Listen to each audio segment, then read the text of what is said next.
Hello everyone, welcome to this Physics A2 level course. My name is Akil and I'll be your tutor guiding you all the way through this course. I welcome you all and I hope you will enjoy the content ahead. Right, so the first topic that we will be discussing will be circular motion. Okay, now this topic is very similar to kinematics, something that you have done in Form 5, I believe, in your AS levels. And in kinematics, just to recap, the main things we discussed about are speed, there was displacement, there was time, and there was distance and stuff like that. Now, in circular motion, it's basically going to be all that, just that it's just going to be the motion in a circle. So it's like kinematics, but in a circle, basically. Let me show you an example. For example, you have a car, right? And this car, that's a very nice car. This car is going in a roundabout. Okay, so you have a roundabout over here, and this car is going in the roundabout. This one is actually motion in a circle, okay, because the roundabout can be visualized as a circle, and there's a radius from the center until the end of the circle, and there's also some angle which is being created. So let's draw this nicely. Maybe you have this circle over here, we until here.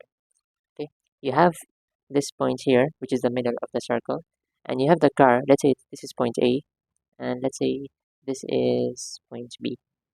The car is going from point A until point B. This is the center of the circle. The angle which it forms here is called theta.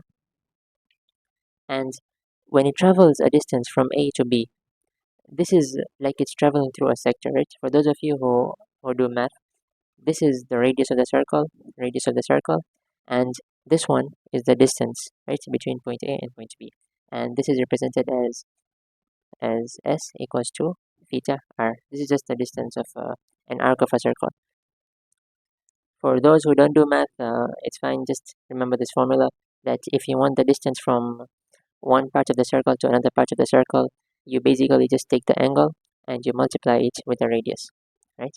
Now, this angle actually has a special name for it. This angle is called the angular displacement, okay? So it's just displacement, but it's just how much of it has been displaced, but the angle part of it, okay, not the distance, the normal distance part of it. So this is called angular displacement, and S is the normal displacement, the one that we know, and this is called linear displacement.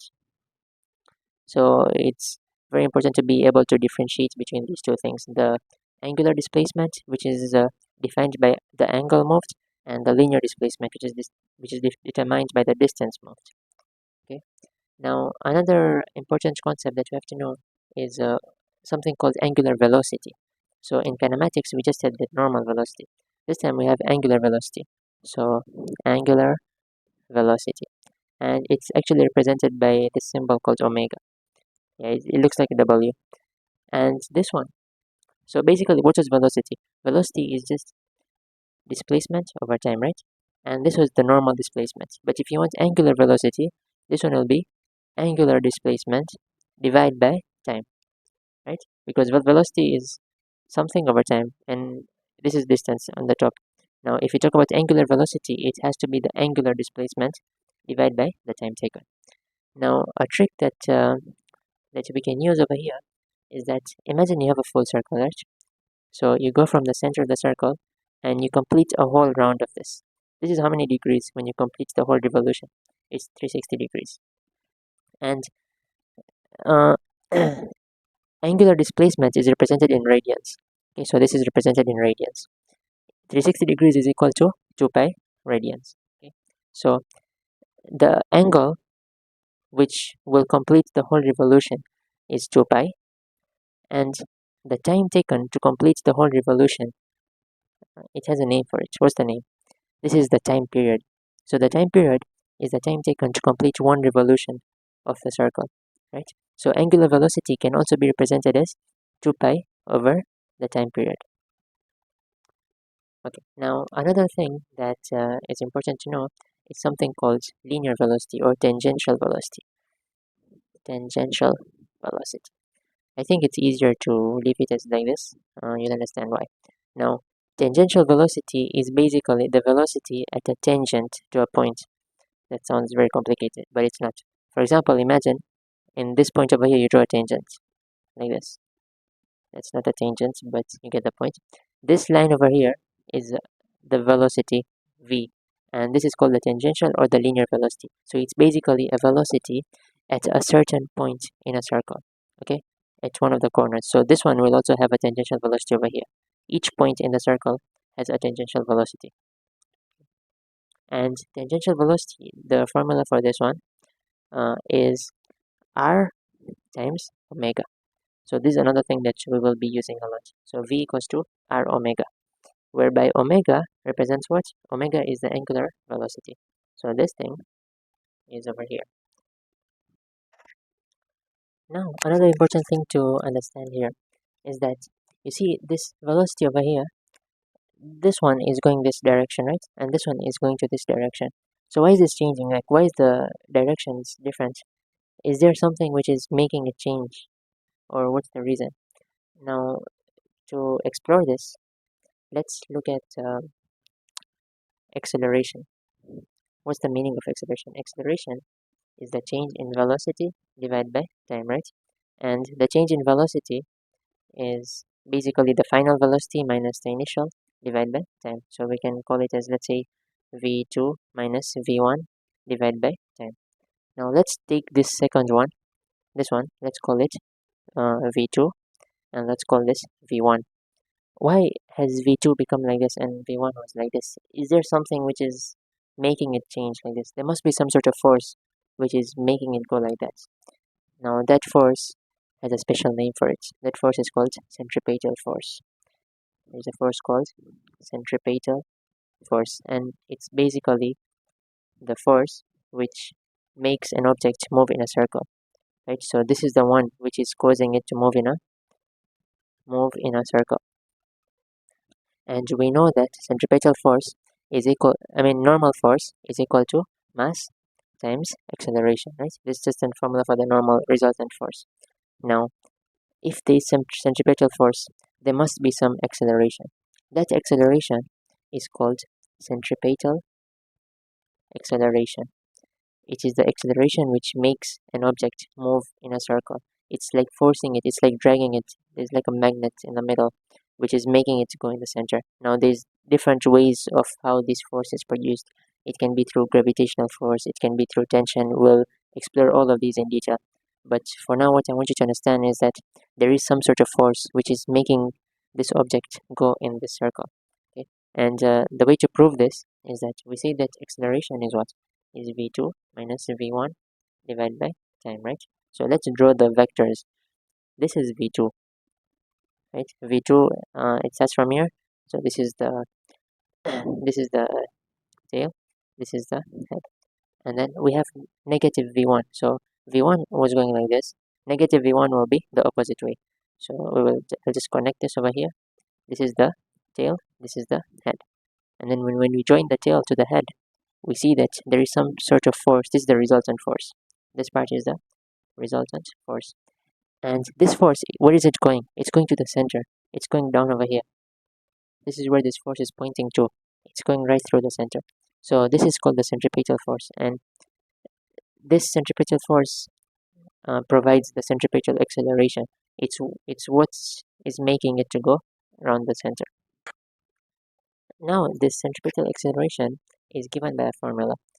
Acceleration is equal to v squared divided by r, and that's the formula for centripetal acceleration. We can also expand this formula, whereby remember we said v is the same as r omega, so we can also keep r omega squared divided by r. So instead of v, I just kept the right hand side of this. So when you expand this, you get r squared omega squared divided by r, and you're left with r omega squared. So acceleration has two formulas. It can be v squared over r and r omega squared, and you can use both of them. So I just want to recap whatever we have learned so far. The first thing that we say that Circular motion. In circular motion, it's basically an object moving in a circle, whereby this angle over here is called the angular displacement.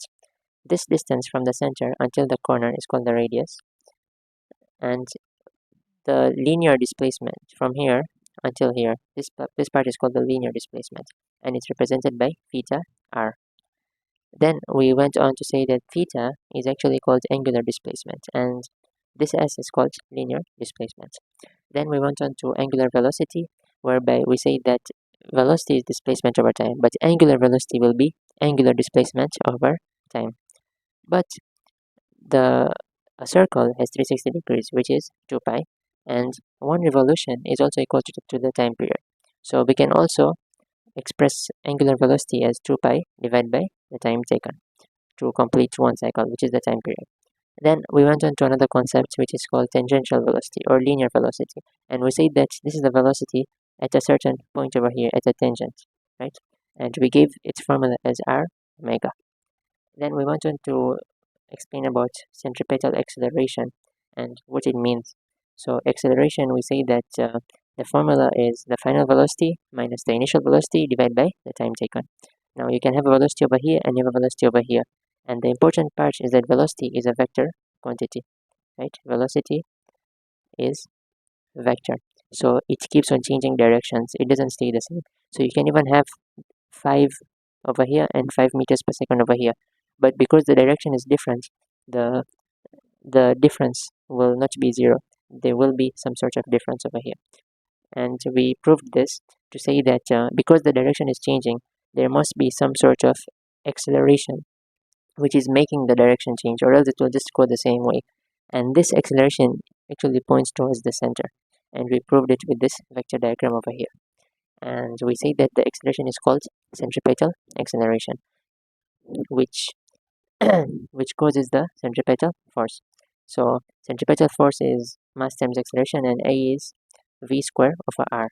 So the acceleration, and specifically the centripetal acceleration, is v square over r. Then we went on to say that v is also the same as r omega. So we can expand this equation to also form r omega square. Now over here only, we can also form another equation, and this will be the equation for force. Because we have gotten A equals to v square over r and A equals to r omega square, we can also form equations for F. So F will be equal to the mass times v square over r. Why is that? Because this part is acceleration, and we just substituted this with this one. And yeah, you have guessed it already. Another formula will be m r omega square. So these are also two formulas for force that we will be using, right? So we have mv square over r, and we have mr omega square. Okay, now another concept that is very important is you have to know how you can identify what is providing the centripetal force exactly. We say that there is some sort of force which is making it go in the center, but what exactly is it? Now, this force is different for every diagram. For every situation, you will have a different kind of force, and you are supposed to know how to identify this. Like literally in your paper, in your exams, there is just one mark for identifying what the force is, and to just write it down.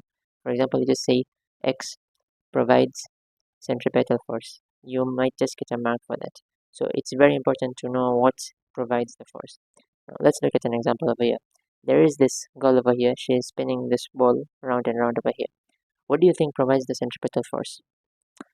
Here, actually, it's the tension in the string over here, which is providing this centripetal force over here. Okay, so because of the force that the girl pulls in the ball, there's some tension in this string over here, which makes it go to the center. Let's also take our example of the roundabout. And when you have a car which is turning, what provides the centripetal force? So this is actually the friction in these wheels over here, which provide the centripetal force.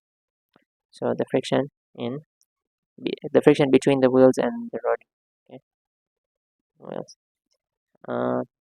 Over here we have the Earth, which is orbiting around.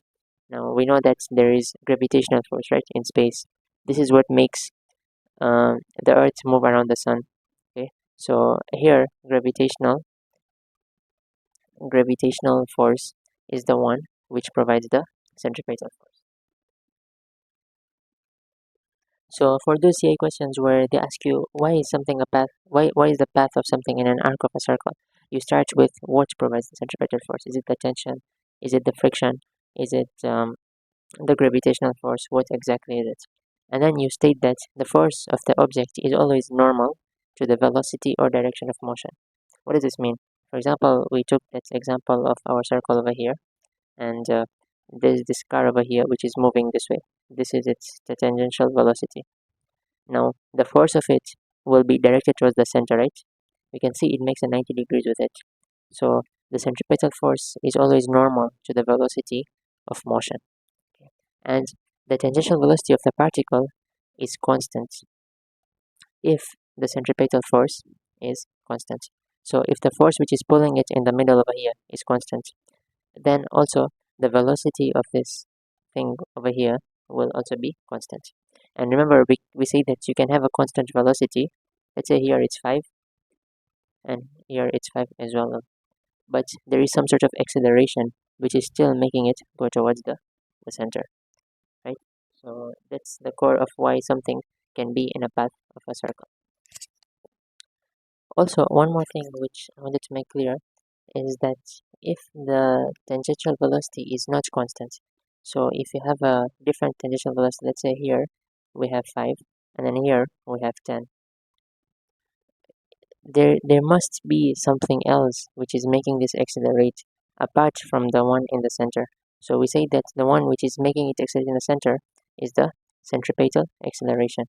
But if you have centripetal acceleration, this is normal circular motion, whereby it doesn't affect the magnitude of this. But if something is affecting the magnitude of this, then it means that there is also something apart from this centripetal acceleration which is accelerating it. Maybe there's another external force which is pushing it outside, right?